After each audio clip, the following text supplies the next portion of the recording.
हनुमान बेनीवाल और वसुंधरा राजे सिंधिया के बीच में क्या दोस्ती हो गई? क्योंकि बात की जाए तो दोनों के बीच में काफी बड़ी दरार थी।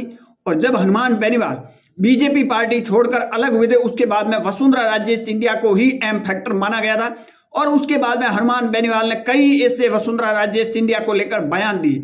हालांकि वसुंधरा सिंधिया की तरफ से कोई भी रिस्पॉन्स है वो नहीं मिला, परंतु अब राजस्थान की राजनीति के अंदर एक ऐसा मुद्दा हावी हो गया। उस मुद्दे के बाद में दोनों नेता की एक राय मिलती हुई नजर आ रही है।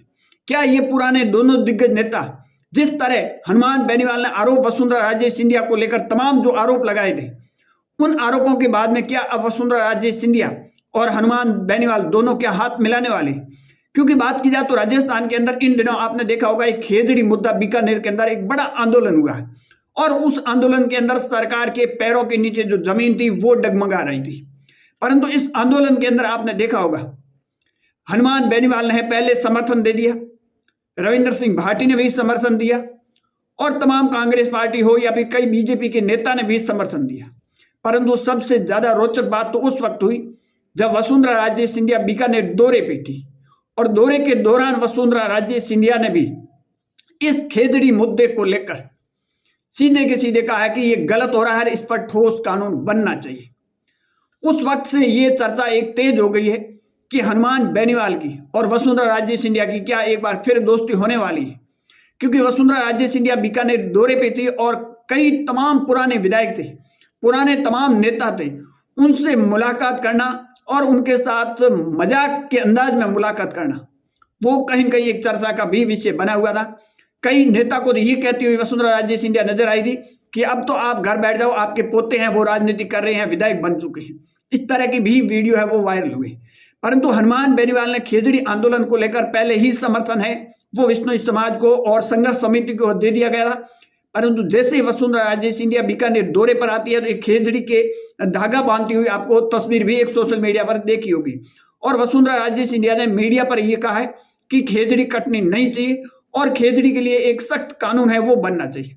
दूसरी ओर हनुमान बेनीवाल दिल्ली संसद के अंदर इस मुद्दे को लेकर हावी हुए और तमाम ये चीजें आपने घटनाक्रम देखा होगा। परंतु इन दोनों की राय है वो कहीं न कहीं मिलती हुई अब नजर आ रही है।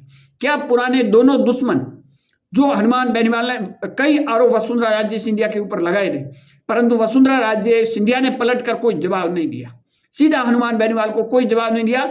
बातों बातों में कई ऐसे बयान वसुंधरा राजे सिंधिया के भी है। परंतु इन दोनों के बीच में इतनी बड़ी खटास पड़ी हुई, दोनों के बीच में राजनीति के अंदर इतनी बड़ी दूरियां, जो वसुंधरा राजे एक बीजेपी के कद्दावर नेता है तो दूसरी ओर हनुमान बेनीवाल आरएलपी पार्टी के सुप्रीमो है। और राजस्थान की बात की जाए तो हनुमान बेनीवाल के पीछे युवा की फौज भी आपको नजर आ रही है। तो क्या इस खेजड़ी मुद्दा एक ऐसा मुद्दा बन जाएगा कि इन दोनों के बीच में जो दूरी है क्या खत्म हो जाएगी? या फिर बात की जाए तो खेजड़ी आंदोलन को लेकर मंत्री के विश्नोई पहुंचे थे, वहां भी लोगों के अंदर काफी नाराजगी देखने को मिली। और के विश्नोई की अगर बात की जाए वो वसुंधरा राजे सिंधिया के गुट के ही माने जाते हैं। परंतु हनुमान बेनीवाल की और वसुंधरा राजे की ये एक राजनीति की रोचक कहानी है। कहीं न कहीं क्या दोनों पुराने नेता अब एक दूसरे से हाथ मिलाएंगे या साथ आएंगे, ये आने वाला वक्त ही बताएगा।